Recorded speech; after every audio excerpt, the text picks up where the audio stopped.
And onto the much talked about minimal capital requirement. Well, some banks seem ready, and Zenith Bank is one of them. Through retained earnings, they have raised the 400 million cedis new minimum capital requirement set by the central bank.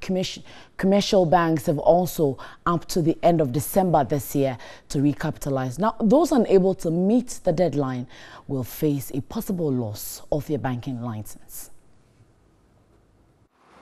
The new minimum capital requirement is a 233% increment over the old 120 million cedis benchmark.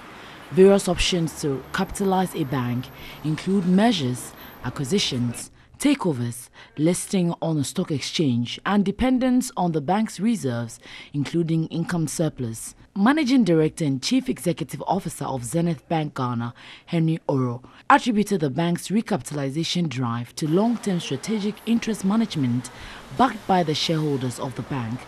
Our capital has been increased to about 400 million Ghana cedi, and still giving us some quite substantial figures in our retained earnings.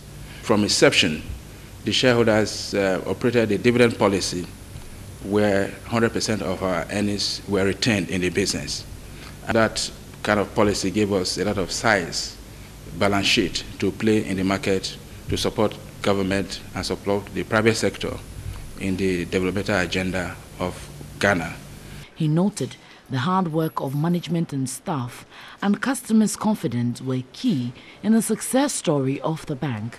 Henry Oro pledged the bank's continued support towards the local economy. The SME is key for this market, an industry where if we need to grow this market, grow this economy, every bank has to focus on that.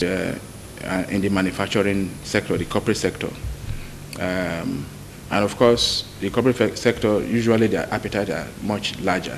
We look operate with the multinationals who will be able to, who have the higher tickets and the big tickets.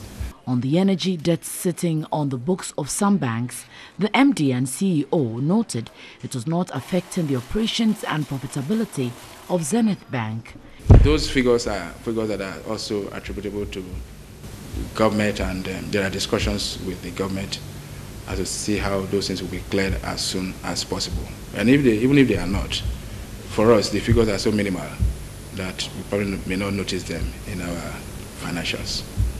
In September last year, Zenith Bank indicated that it was willing to engage any commercial bank struggling to meet the new capital levels for possible acquisition. Henry Oro says the option is still open, though no bank has approached yet.